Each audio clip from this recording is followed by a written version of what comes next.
made for each other, weekdays at 12:30 p.m. on your drama station. Brought to you by Hyundai. Conditions apply.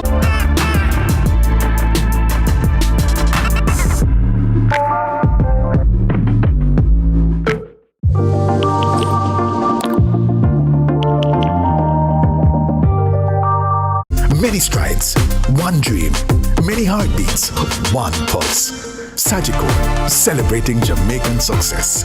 The time by Sagicor is 7 o'clock. CVM News at 7, headlines Thursday. Brought to you by Guardian Life. Live secure, live easy. Tonight in CVM News at 7, 2 major players in Cherry Tree Massacre charged. Dr. Horace Chang condemns efforts to undermine police statistics, and GOJ proactive in protecting against Mpox. Also this evening, study says mangroves provided protection worth millions during Hurricane Beryl.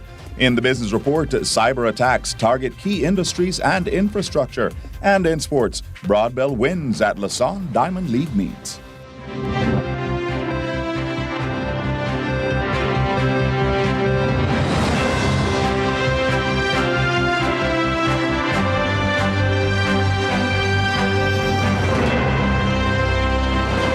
From Kingston, Jamaica, this is CVM News at 7. I'm Stephen McHugh. And I'm Curlin Brown. It's Thursday, August 22, 2024. Thanks so much for joining us. Now, as the war on gangs and narcotics rages on, Police Commissioner Dr. Kevin Blake reveals 2 people connected to the gruesome Cherry Tree Lane massacre have been slapped with multiple charges. Now, the chief crime fighter notes the men who are only a fraction of those involved in the murders are set to face the courts in short order. More on that update from Nika Lewis. Commissioner of Police Dr. Kevin Blake provided the latest update on the Cherry Tree Lane massacre in Clarendon Thursday.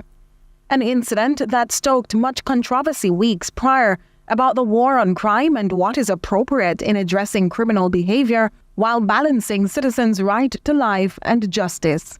Again in the news, this time as the police make breakthroughs reportedly Wednesday that led to 2 men being charged for the bloodshed. The investigation, led by the highly skilled team at the Area 3 Major Investigation Task Force, culminated in the apprehension and charging of 2 individuals who are believed to be the central figures in the incident. The swift action taken by the police following the Cherry Tree Lane incident underscores the JCF's dedication to protecting the public and ensuring that those responsible for violence are held accountable. Leighton White, otherwise known as Banz, a 33-year-old man from Havana Heights, and Duchesne Smalling, also known as Snowman, a 28-year-old from North Street, Maypen, Clarendon, have been charged with 8 counts of wounding with intent and 1 count of shooting with intent and multiple breaches of the Firearms Act. Commissioner Blake says the men are to appear before the court in short order in relation to the murders. These charges brought against the suspects reflect the thorough and meticulous work conducted by the investigating team. Both accused individuals are scheduled to appear before the parish court, where they will face the full weight of the law for their alleged involvement in these heinous crimes.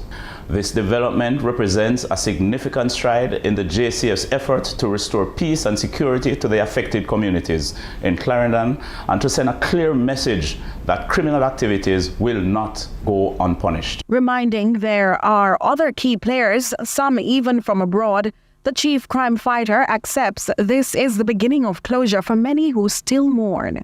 The successful apprehension and charging of these suspects not only brings a sense of closure to the families affected by the tragedy, but also reinforces JCF's resolve to combat crime and maintain law and order across Jamaica. The commissioner maintains the police have been steadfast in ridding the nation of gangs, guns, and illicit drugs as he addressed the latest historic drug bust in St. Andrew. He assures the investigations continue, adding it's not the law-abiding citizens who should be forced to live locked in and in fear, but rather the criminals who perpetuate fear. Nika Lewis, CVM News. And in this crime update, National Security Minister Dr. Horace Chang says the Jamaica Constabulary Force, the JCF, is improving despite popular belief to the contrary, as police officers are now more equipped to tackle crime and violence. The minister, however, believes the force still requires more resources. Trisha Gay Kelly has that story.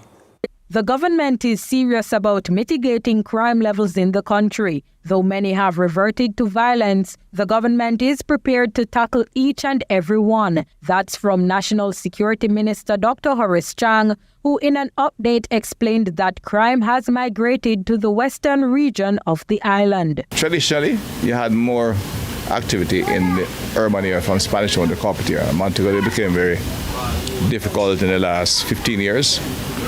Therefore, the police had a bigger impact down here, so that's understandable. We hope to keep it that way, and we hope as we strengthen the police force, we will get on top of the station in both St. Catherine and Carpet area as well, and we will not have any very hot spot anywhere. And regarding the Clarendon massacre and other major crimes, the minister says they are progressing well. Clarendon is proceeding. They have apprehended several individuals involved. St. Catherine have also apprehended a number, and they will make public their names and apprehension very soon. And the Montego one, with the small one in Flanker, I think they have an eye on the individual as well. The police have built up very strong intelligence, and they're pretty aware of the players. In our legislative system, we cannot detain before they commit themselves, unfortunately. But the police is doing a lot of work to build case files that they can maybe apprehend some of the individuals based on what exists. So we're going to be working at it. The officers are committed to really restoring good public order and peace, and the government is committed to providing the required support. But to further reduce crime in the country, Dr. Chang says the police force will require additional support. Reasonable working conditions are the three factors that determine the moral of the police. And I think anybody who will look at the police out there, I would say they're highly motivated, their moral is good, and they're working hard and professionally. And I expect they will stay in that course, and almost indefinitely. In fact, they are future-proofing, and they are doing a lot of work to ISO 9000 certify the police stations, which takes them out of the kind of petty local squabbles that used to impact the police. He adds the force is committed to its duty to serve and protect, while also combating crime and corruption. Trisha Gay Kelly, CVM News. Still with national security, the minister has rebuked critics of the force's crime statistics. He issued firm condemnation from comments in some quarters discrediting the published numbers to date. Nika Lewis reports. Something is amiss is the feeling some Jamaicans harbor whenever the police issue their crime figures indicating major crimes, including murders, are down. It's for some a notion that murders simply could not be declining, with as many deaths and rumors of deaths saturating social media spaces daily. A rhetoric that has neither been lost on nor welcomed by the security minister. I have a concern at attempts by elements of the public to discredit the police statistics. The method and of accumulating statistics has been used for decades by the police. When the statistics were bad, nobody questioned it. In fact, they were highlighted and used extensively. Recent comments by anonymous individuals and highlighted by media is disturbing because it undermines the work of the police. He insists the government invested heavily in the police force and has increased its recruitment of bright Jamaicans, some with university degrees and technical skill set. We have provided them with additional tools and good working space. So we are having results as we believed at the very beginning. To seek to question those statistics now is undermining the work of the police. It is disrespectful of the police force, and the democratic society could be considered treacherous when violence is as high as it is today, quite frankly. It is certainly highly unethical to raise issues of the work of the police force in a society in which we still have extremely high violence. And the Deputy Prime Minister, like his boss, says some Jamaicans appear bent on creating fear and panic. He too assures the police are ready to track down the criminals and prosecute them where possible. It's as if some people are beginning to make an excuse for the horror imposed on people in Cherry Lane, because the police have been able to identify and seek to prosecute them. We have in fact detained many. One was killed in combat and others detained, another handed himself over. It was a brutal activity in Cherry Lane, and I think some people may be having some remiss, but that is not part of the justice system. We will find them, apprehend them, and lock them up. If they challenge the police, our police officers are trained and will deal with them. But this kind of excuse is not acceptable, it's not a part of the justice system. We will not even listen to it. The minister was addressing the media this week after criminals opened fire, shooting 8 people at a wake in Point Hill, St. Catherine. At least one person died in that incident. Nika Lewis, CVM News. More to come from CVM News at 7 after this break. Stay with us.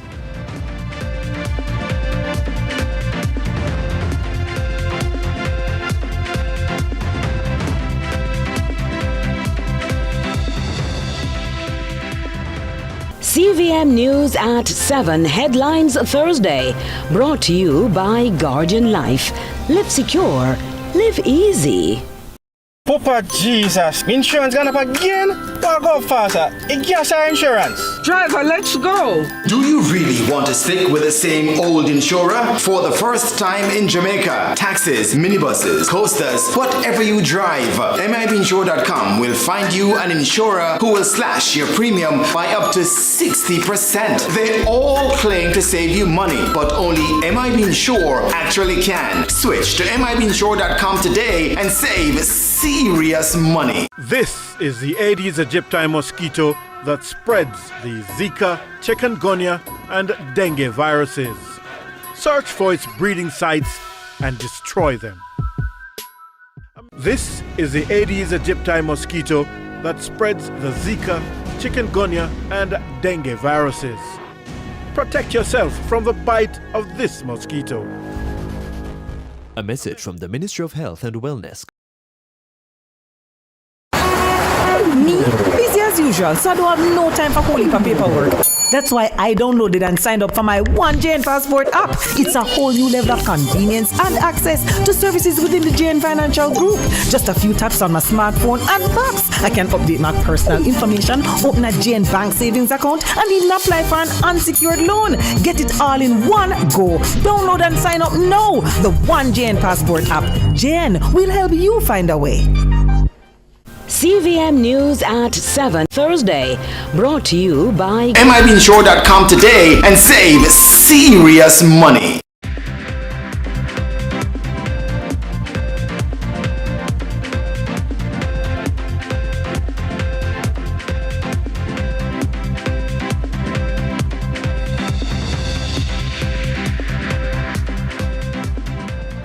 Welcome back. Following declarations of the Mpox virus, formerly known as monkeypox, as a public health emergency by the World Health Organization, the government of Jamaica has moved to strengthen prevention measures.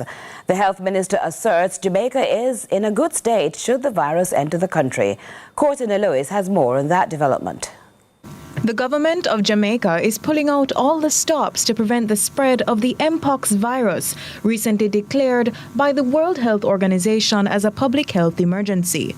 Health Minister Dr. Christopher Tufton, at a media briefing on Thursday, said the ministry has been monitoring the transmission and is working to secure Jamaica's borders. Our key actions at this time will focus on the following: heightened surveillance at our ports of entry. This means that we will increase messaging at our ports, and we will interview travelers who have visited countries of interest in the last 6 months. Anyone with symptoms will be treated according to our protocols. Persons without symptoms will be issued health alert cards and told to contact the health department if they develop symptoms. He adds more rigorous measures may be taken for individuals traveling from countries where the virus is most prevalent. In other words, we are monitoring the countries where Mpox is present, and persons coming into Jamaica from those countries of concern may be subjected to a higher level of surveillance questioning by the health team. Despite pressures on the public health system, Tufton contends hospitals and care providers are equipped for possibilities of mpox, adding the government has been proactive. We did make provisions for testing and still are able to do that. And we have vaccines in terms of giving protection to other persons who may have been exposed. And so what is important now is to provide information. And this is what we're doing without causing panic. So I think we're in a level of comfort in terms of managing the circumstances, and just to reassure Jamaicans that we will do whatever is necessary, as we have done in the past, to provide adequate protection. Chief Medical Officer Dr. Jacqueline Bisesa Mackenzie also shared the country has resources to test different strains of the virus, but added there may be restrictions on vaccination for the general public. And for now, in country, we have the ability to do 2,000 tests for the mpox virus. The vaccine is recommended for persons who are close contacts, for persons who have been confirmed to have mpox. So it is not given to everyone, especially now when the vaccine is in short supply and countries are being asked that have stocks of vaccine to deploy those vaccines to the areas where there is most need, and that's in on the African continent. Nonetheless, the minister asserts the public health sector is equipped to tackle mpox should the virus enter the country. Jamaica has no confirmed cases of the virus so far this year. The mpox virus is transmitted through close contact that results in rash, fever, pain, and swelling. Persons are encouraged to report suspicions of the virus to their nearest healthcare providers. Courtney Lewis for CVM News. Local Government Minister Desmond McKenzie has joined the list of public figures bashing the Jamaica Public Service over its latest billing controversy. He has directed the island's municipal corporations not to pay for services not received since the hurricane. Britannia Witter has more. The Jamaica Public Service Company has been under fire in recent weeks for its inability to deliver on promises to return service to those affected by Hurricane Beryl and for discrepancies in the latest billing cycle. In a recent address, Minister of Local Government Desmond McKenzie also criticized the power company. We're still reeling from the failure of the Jamaica Public Service Company to adequately restore electricity to parts of Jamaica. We hear the constant complaints now about the high electricity bills that many Jamaicans are facing. Emphasizing the importance of accuracy, he says he has instructed all municipal corporations to be extra vigilant when reviewing their GPS bills. I have advised the ministry and the municipal corporations that we must pay attention to the bills that the GPS will be sending for street lights, because we can't be paying the same bill and more when several communities are without street lights. And this is something that we are going to be monitoring, because we are not going to pay for services that is not there. According to Mackenzie, the ministry will be in dialogue with JPS. Britannia Witter, CVM News. Blue carbon ecosystems are important to marine and coastal life, something the Nature Conservancy TNC is busy with protecting around the island, as it would have saved the nation over $30 million in possible damage during Hurricane Beryl. Our reporter Adrian Williams highlights the project being undertaken to protect mangroves and seagrass. Blue carbon ecosystems play a very vital role in protecting coastal livelihoods, such as fishing and tourism. One key importance of mangroves is protecting the coastline from storm surges. But how well did this fare off in the south coast during Hurricane Beryl? Well, in that World Bank study that was done in 2019, they said that mangroves around Jamaica, if we didn't have those mangroves, we would have $32 million of damages in addition to what Jamaica already experiences without those mangroves, and much more people would be flooded. We're here with the Climate Change Project Manager from the Nature's Conservancy, Miss Lorraine Jones. Talk to us now and tell us about this project on blue carbon ecosystem. Okay, so this project is to help assist the government of Jamaica to possibly include blue carbon ecosystems, mangrove habitats and seagrass habitats in the next nationally determined contributions that the government is preparing, which is due in 2025. This is a requirement of all member states who have signed on to the United Nations Framework Convention on Climate Change. This is submitted every 5 years. As you can see, not all mangroves grow on the coastline. But how much do you know about protecting them? I think there needs to be more education. I've seen billboards on mangroves. People need to be aware of the importance of these habitats and what they're doing. So raising awareness and just educating the population on what mangroves do, I think, is really important. I think when you have a question of a development versus a mangrove forest, you really have to weigh the benefits of what that development is going to do as opposed to the benefits that the mangroves offers. Adrian Williams for CVM News. And we'll continue with our business segment right after this.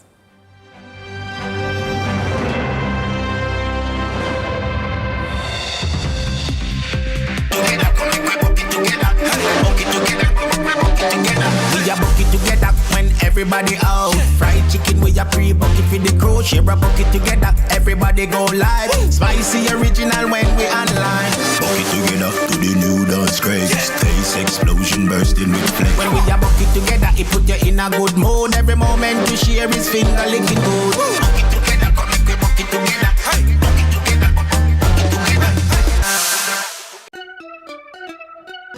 Hey my peeps, get this on the regular. Your HIV status if you consider. At least if you test once a year. Just 15 minutes and your status clear. Cause it might not show up on your timeline and you learn too late so you're out of time. A progressive future, mandatory. Real long life, our story. You hear? Remember, update your status in a real life. Do a HIV test today. Just 15 minutes and your status clear. Real long life, our story. Real long life with a youth coming from the Ministry of Health and Wellness. Me, I go show them my way of justice. I'm abused. I need legal advice. I don't deserve this. The truth of the matter is, justice there for all of we. The Ministry of Justice has trained more than 5,600 persons in restorative justice practices. More than 200,000 victims have been supported by the victim services. Legal aid has reached thousands island-wide. Make we talk it out, not fight it out. Call 888 Justice today.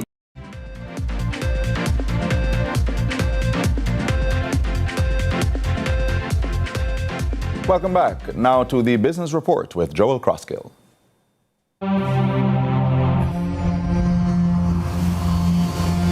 Lots to share with you in the Business Report today.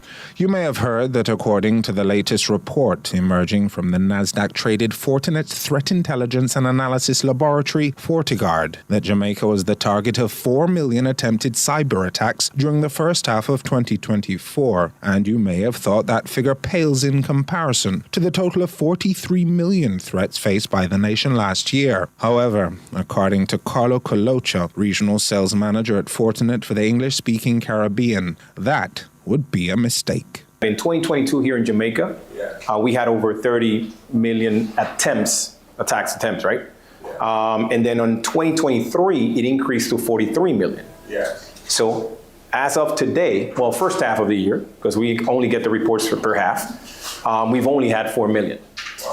But that has nothing to do because people are just running away and not paying attention to Jamaica market. It's because those attacks are a little bit more tailored to specific industries. And they're bigger and more strategic attacks, meaning utilities, transportation, so on and so forth. According to the report, 44% of all ransomware and wiper samples were aimed at industrial sectors, and while ransomware detection dropped by 70% compared to the first half of 2023, the evolving threat landscape was further described by Senior Systems Engineering Manager Emmanuel Oscar. You look at healthcare. Why would I want to attack healthcare? Well, guess what? That's where the PII information, and Jamaica just actually have a data protection act. So if I was a threat actor, it makes more sense for me to get more money out of the healthcare system. And if you look at the past 10 years or so, healthcare has been the #1 industry that's been under attack. A strategy based on improving threat intelligence capabilities is touted as essential and may include leveraging machine learning and artificial intelligence to proactively monitor threats. However, as protection of digital assets now involves every part of the network surface, from hardware and software to remote devices, despite the efforts of larger enterprises to fortify themselves, considerations must also now be given to smaller businesses along their supply and value chains. Small businesses are the weakest link, all right? And this is where awareness and training needs to happen, because small businesses have to supply larger businesses with a service. And this is where supply chain type of attack happens. And if I'm an attacker, this is going to be my gateway to the larger enterprises. So it's very important that we make sure that the SMB market as well has a means to protect itself. The relevance of including education and awareness programs within companies' business plans was also stressed by Ronald Donaldson, Senior Major Account Manager at Fortinet Jamaica, who notes that human error or carelessness continues to be the gateway for most cybersecurity breaches, especially through phishing campaigns that are easily avoidable if the collaborators are trained in the risks. Phishing campaigns tend to try and provide a sense of urgency. So usually when there's a requirement in terms of urgency, money needed or some kind of asset transfer, it's always best to validate it. You go back to the who you believe the sender is and just check it. Because the issue is urgency, and the urgency prompts you to act, and your action is where the weakness is. And that was your business report. I'm Joel Crosskill. And we go to the break with the market summary.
Everybody out. Fried chicken with a pre-bucket for the crew. Share a bucket together. Everybody go live. Spicy original when we online. Bucket together to the new dance craze. Taste explosion bursting with flex. When we a bucket together, it put you in a good mood. Every moment you share is finger licking good.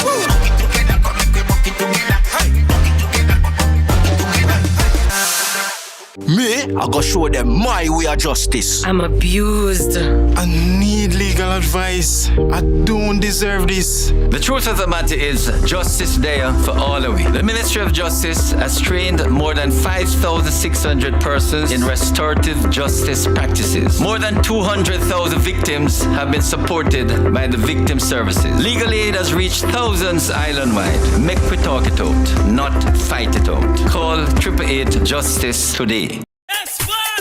John Mark! Celine, where going? We can't say we're a friend now. Celine. We have to take on the road. Yeah, man, we have to take out the same way. All right, Lord, thank you so much for this day. Me, I do the work. Yeah. And the people them accept it.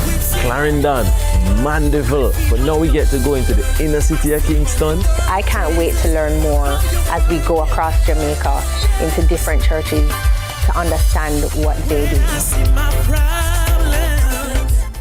We are bucket together, it puts you in a good mood. Every moment we share is finger licking good.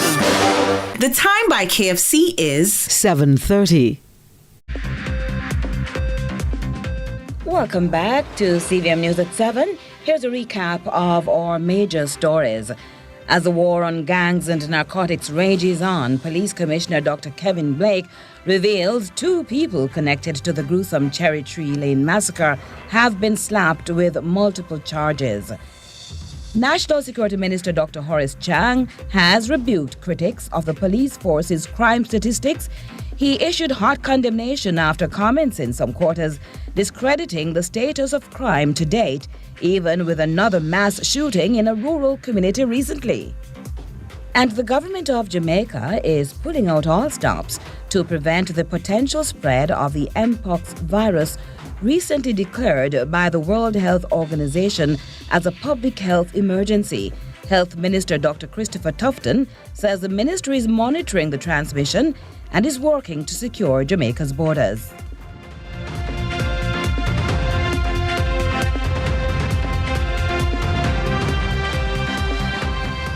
And we now check in on today's social media conversation.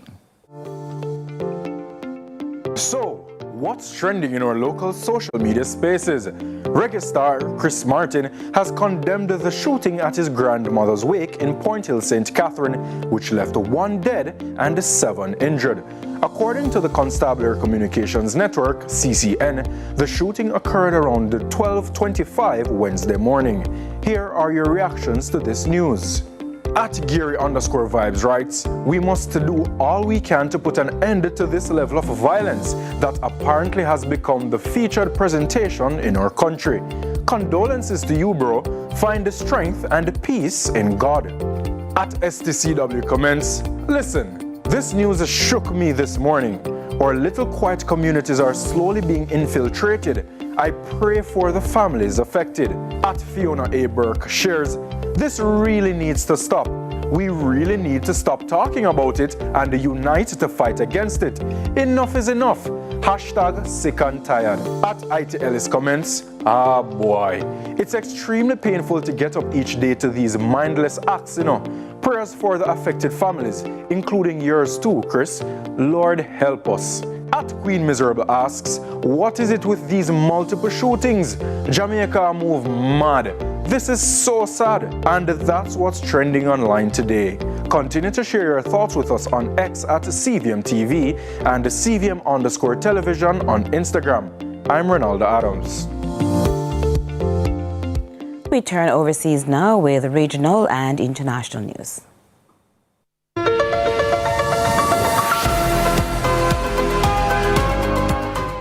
We begin with news in the region.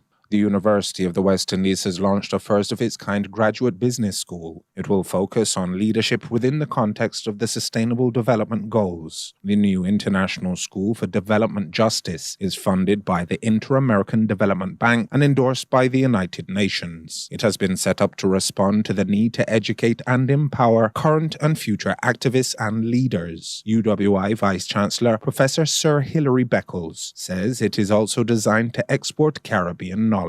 The details from CBC News, Barbados.